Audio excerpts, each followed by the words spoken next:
Good afternoon, everybody. I'm Dick Kerber from the University of Iowa, who's going to chair the session, and my co-chair is Dr. Art Leibovitz from St. Louis. This is the, I think, third of a series of symposiums we've had on various ethical dilemmas, ethical problems in echocardiography. And don't forget that the American Society of Echocardiography actually has a code of ethics, which is available on our website. Dr. Leibovitz is going to introduce our first speaker. Art? Okay, so our first speaker today is Peg Knoll from UC Irvine, and she's going to speak to the topic of communicating the results of echoes. Who's responsible and when? Okay, thanks, Art. Good afternoon, thanks for coming. So we're going to get started here. My disclosures are that I speak for Lantheus, and also that 3 years ago, I think Jim Kirkpatrick invited me to do my first talk on ethics, and so before that, I joined the ethics committee at UCI, and they've actually kept me on since then. But it's a volunteer thing, and anybody who shows up and will take call, I think, is pretty much the qualifications. So we do have standards and guidelines for giving reports or preliminary reports, and they're listed in by ACE and by the IAC. So the IAC is verbal or written reports or electronic summary findings must not be provided to anyone other than the interpreting physicians by the sonographers.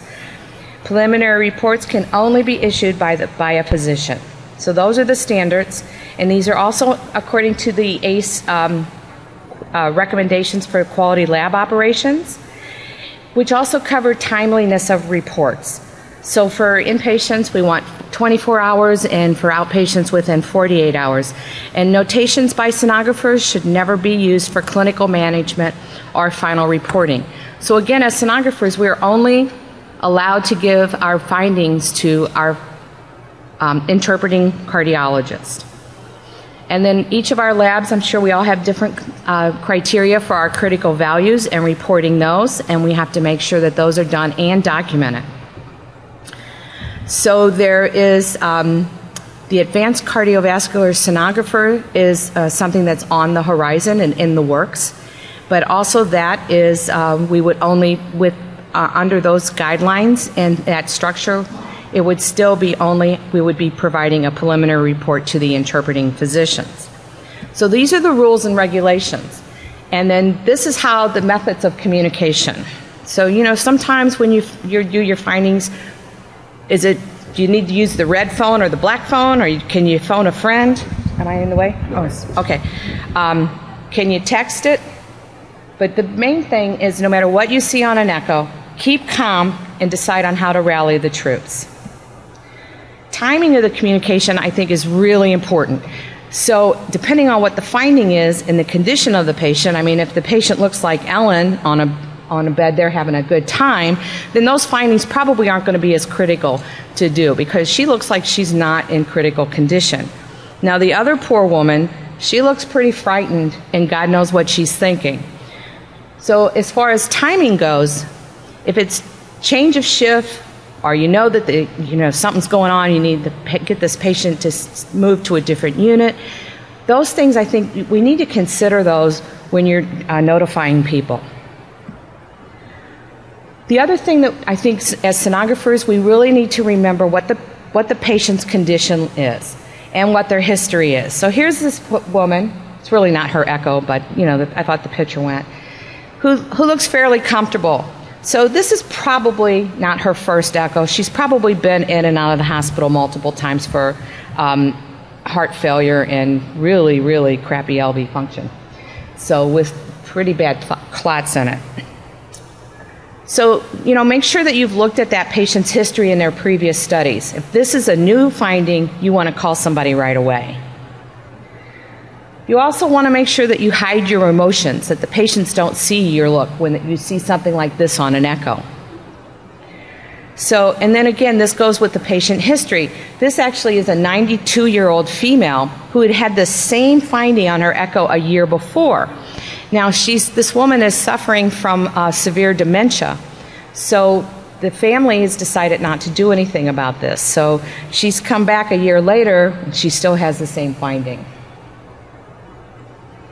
Incidental findings, I think, need to be interpreted or relayed to the interpreting physicians, even if they're outside the heart. And again, always pay attention to what the patient looks like. You never want to show your face. You want to keep a poker face when you see things like this on echo. Okay? But again, I would probably think I look like this on the inside or on the outside, but on the inside I'd be like, okay, I need to call somebody pretty soon if this is a new finding. And again, findings like this, if you see this right heart this big, this shouldn't be a big surprise if you see a big bubbles coming across this one. I mean, because that right heart's large enough, you know something's not right. But patients are watching your facial expressions while you're doing their studies. If I've had patients, if you even just look like you're concentrating, they're like, what's wrong, what's wrong? Actually, my mother's like that too. So here, this was a patient who came into our lab as an outpatient, and we saw this. Actually, we had a hint of it before we gave contrast. But the patient had a thoracotomy scar, so we knew something had happened to him before. It ended up this patient had been stabbed in the heart 3 months prior, and had the trauma surgeons had opened him up and patched him up. Obviously, they didn't patch him up well enough, so we immediately got the docs involved and made sure that he got admitted, even though he wanted to go home. So these are things that, keep your poker face, but you do not let these patients go home. And again, the frightened one is probably the new sonographer, and the one that's looking like, oh, no big deal, it's just a pericardial effusion, is the older sonographer, people my age and above, and probably a lot younger even. But again, pericardial effusions, depending on if the patient's sitting upright in bed and is short of breath, you want to rally the team and get the ball rolling on these things. Depending on where your pericardial centesis are done, you may want to notify the cath lab if they're not done at the bedside, especially if you think it's time for the cath lab to be going home for the day. And, as most of us in this room probably have taken call, you don't want to be called back after you've left for the day. And that also delays treatment. So get the team going. So here's a patient. And I showed this earlier, and it's like, this is the one that's really tough to kind of keep your Mona Lisa face going. Is that a dissection or is it an artifact? In the back of your mind, it's dissection, but in the bottom of your heart, you hope for the patient that it's not a dissection. And then, just one more click of a button, and you know that it's a dissection, even though you were pretty sure before. So in these patients, time is really, really crucial, because the sooner these patients get to surgery, the better their survival rate is. So you are going to call your cardiologist right away. If you've got a student with you, send them out to call somebody. And I like having them at the bedside when we have patients like this going. And then always remember to document. If you didn't document it, what's that mean? No documentation, it didn't happen. So make sure you document it in all the proper places. You're going to document who you spoke to, the time you spoke to them, what information you relayed to them. In our electronic report area on our worksheet, we have a comments to reading physicians, and that's what we use for our documentation. And then if they don't call you back, if you're using a page or a text system, don't rely on that went through. These are findings you want to make sure that you have, person-to-person contact with, one way or the other. So I guess I didn't time this right. But just remember, if you do the right thing, it'll gratify some people and astonish the rest, according to Mark Twain. But doing the right thing is the ethical thing to do. It's the right thing to do for your patients. It's the right thing to do for the diagnosing physician and the referring physician, and you won't be able to live with yourself if you don't do the right thing. Thank you very much. Okay. So if anyone has any questions, please feel free to step forward. I was going to say to the microphone, but I don't see any microphones. So, Peg, where'd you go? Oh, I'm here. I didn't know we were going to question. Well, that's why you said you didn't time it right. So this is a cozy group here. We're kind of going to be a little bit informal, but I have several. Okay. I don't know if we call them questions, but comments as well. But first, let's go to the back microphone. Yeah, so we're reading Echo at 8 o'clock at night. It's an outpatient who's gone home, and there's a critical finding. You're not sure who the referring physician actually was. There's a resident's name on it. And, what are there any formal thoughts, or what do you guys do with those tough situations? We would call the patient. We would look in the medical record and get the patient's information, and either get the referring physician's name or call the patient back ourselves and have him meet us in the emergency room. Yeah, and there's a variety of ways to kind of deal with that. One of the questions that I have, and we didn't really touch on the whole issue of electronic records, and I don't know if that's the way your reporting system is, but I would imagine if I look for a show of hands, the majority of people now and the majority of sonographers are actually generating the report initially. And then that report is modified by the reading physician. I mean, is that the case that most of you do that now? And it's a huge change from 10 years ago. So in fact, the sonographers, although that report is not officially made public, in many cases, 90+% of the reports are generated by the sonographer. Question that I had has to do with the ethics of the reading physician, and I can tell you, and by the way, I'm not in St. Louis anymore, and having moved to a new institution, we've re-looked at all of these issues, and now we have a QA technique of actually checking on how much the reading physicians are modifying reports, because in fact it is becoming a serious problem with physicians just signing off on echo reports that thankfully the majority of them are relatively normal. So I just wondered if you had any comment on that particular issue. I know it irks some of our sonographers. Well, if we have any of the findings that I showed, or any critical, life-threatening thing, then we don't let. If it's an outpatient, the patient doesn't go home until they've seen by at least a fellow. But then, luckily, I'm at a teaching institution, and we have fellows available pretty much 24/7. And in the outpatient lab, there's usually someone available, or the patient just doesn't go home until we've seen someone. So it never gets to the fact that it would be 8 o'clock, unless, and this has happened, a sonographer may miss something. And then, everyone's making the phone calls and trying to find out the information.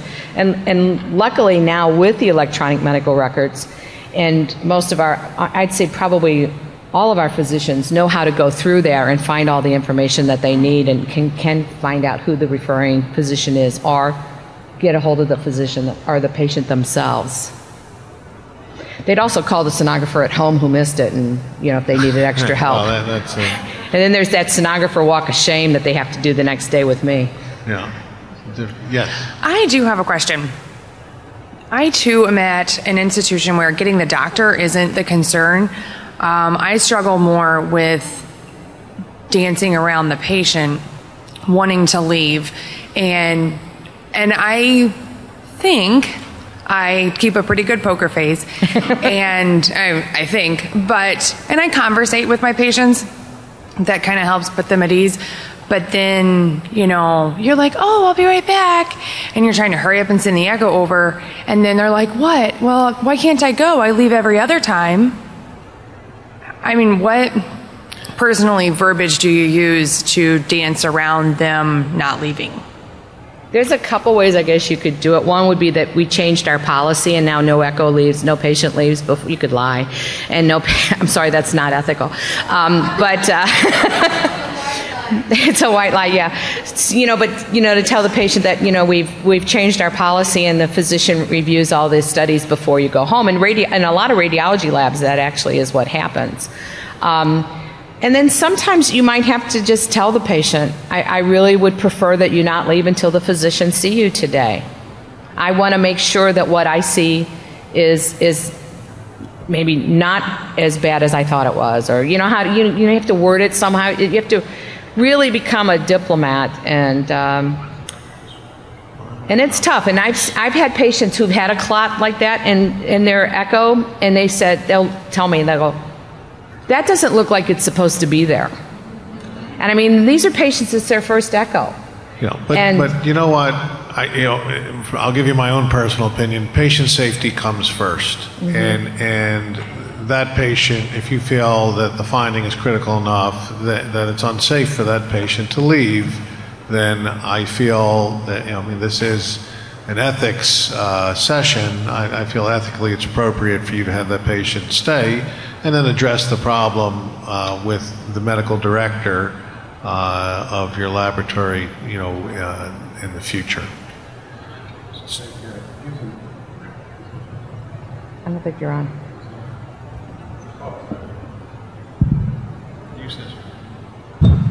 Here's an operational question. You were using the term rally the troops. Yeah. So what is the policy of your lab as to who exactly does that? I mean, you see something that you're really concerned about. Do you initiate a rapid response?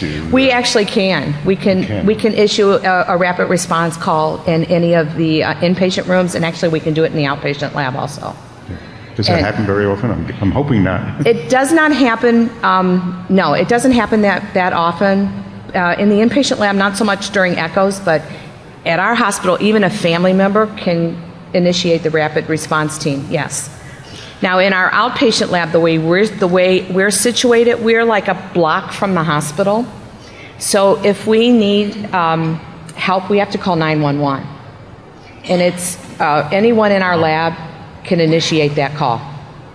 But we have nurse practitioners and fellows around, so we usually, have them. But if a sonographer or anyone felt like they needed to and we didn't have a doc around, we would call 911. We would start whatever we could do as far as, taking blood pressures and stuff like that.